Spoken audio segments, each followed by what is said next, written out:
Bismillahirrahmanirrahim. Assalamualaikum warahmatullahi wabarakatuh. Alhamdulillahirrabbilalamin. Kita berjumpa kembali di konten IBG. InsyaAllah kita akan menjawab pertanyaan yang masuk kepada kami. Izin bertanya Gus, kapan waktu yang lebih utama untuk melaksanakan sholat isya? Bismillahirrahmanirrahim.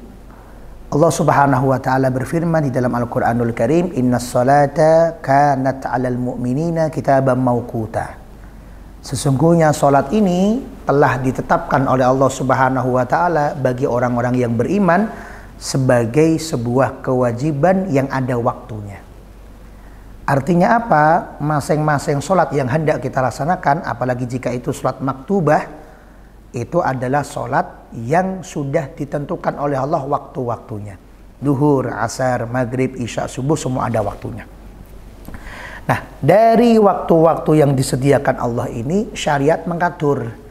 Di antara waktu tersebut ada yang dinamakan waktu fadilah, yaitu waktu yang paling afdol untuk kita melaksanakan sholat di situ. Kemudian yang kedua ada waktu ikhtiar, yaitu waktu fadilah tapi pada kelas yang kedua, bukan pada kelas yang pertama, tapi pada kelas yang kedua, di bawahnya fadilah. Setelah ikhtiar, kemudian ada waktu jawaz, waktu yang boleh-boleh saja, dapat fadilah tapi nggak begitu besar. Di bawahnya waktu jawaz ada waktu yang makruh, di bawahnya waktu makruh ada waktu udur, di bawahnya waktu udur ada waktu yang haram. Artinya apa? Waktunya sholat sudah habis, ini waktu yang haram. Nah, kaitannya dengan sholat isya ini kata para ulama di syariat dijelaskan waktu fadilah sholat isya adalah tetap di awal waktu. Artinya apa? Ketika kita sudah masuk kepada waktu sholat isya, yaitu ketika tenggelamnya mega merah. Tenggelamnya mega merah itu adalah tanda masuknya waktu isya. Maka mulai detik itu kita paling afdol untuk melaksanakan sholat isya. Sampai kapan Gus? Sampai kita melakukan sebab-sebab sholat. Jadi umpama menunggu, tapi menunggunya untuk menunggu jamaah, tidak apa-apa, tetap masuk waktu fadilah.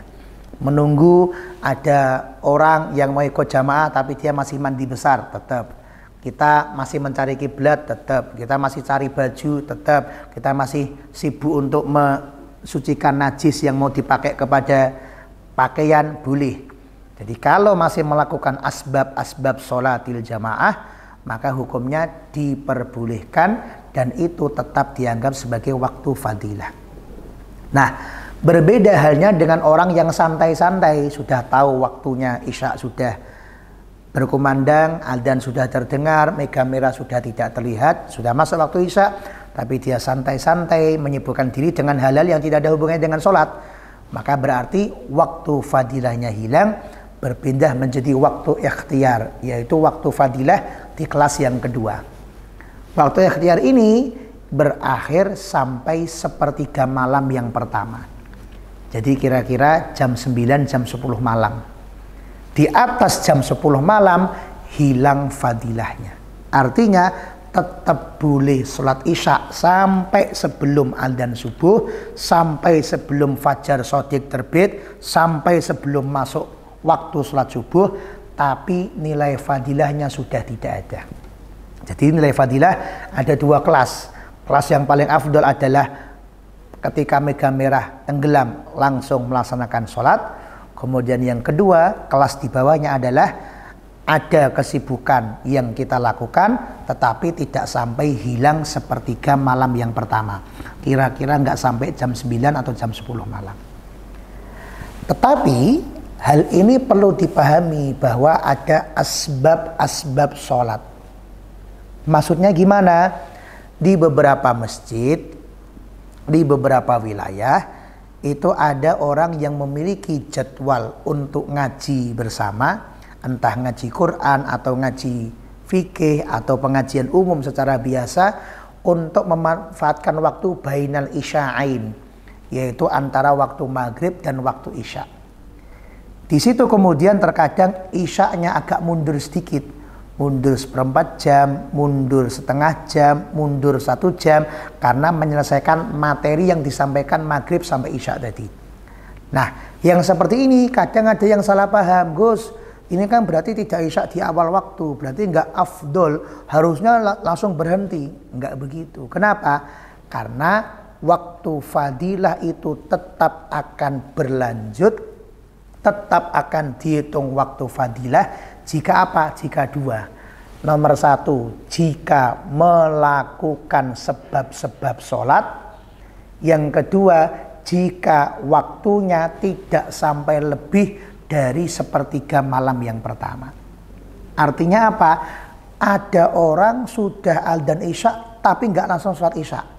Ini tergantung alasannya.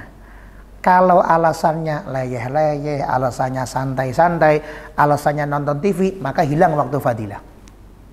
Tapi kalau alasannya karena alasan syar'i, karena alasan ngaji, karena alasan sedang mencari ilmu, maka boleh-boleh saja dan tetap sholatnya dihitung sebagai sholat yang fadilah. Apalagi di dalam kitab I'anatul Talibin jilid yang kedua dikatakan di situ annal fadilata al-muta'allaqata bidatil ibadah aula minal fadilatil muta'allaqati bizamaniha au makaniha. Sesungguhnya fadilah yang berhubungan dengan ibadahnya itu sendiri ini lebih afdol untuk dicari, lebih mulia, lebih tinggi kedudukannya dibandingkan fadilah yang terkait dengan waktu ataupun tempatnya. Artinya apa? Ini sedang ngaji, ini sedang ada majelis, ini sedang ada taklim. Kalau langsung diikomai sekarang, maka jamaah akan bubar. Maka jamaahnya akan sedikit, tapi awal waktu. Dibandingkan waktunya agak mundur sedikit, tetapi jamaah sudah selesai taklim, yang mau ke kamar mandi dulu kita tunggu, yang batal wudu dulu kita tunggu, jamaah sudah siap semua, baru diikomai. Berarti mundur bukan gara-gara ceroboh, mundur bukan gara-gara nggak perhatian dengan waktu sholat isya, tapi mundur gara-gara sebab-sebab syar'i tadi. Maka walaupun mundur sekian menit, sekian puluh menit, maka hukumnya tetap dihukumi sebagai mendapatkan waktu fadilah. Yang kedua, mundurnya nggak boleh lebih dari sepertiga malam yang pertama. Karena kalau lebih dari sepertiga malam yang pertama, sudah tidak mendapatkan fadilah sholat isya. Nah ini semoga dapat dipahami menjadi keterangan yang utuh. Allahumma fi'la kami tarik. Assalamualaikum warahmatullahi wabarakatuh.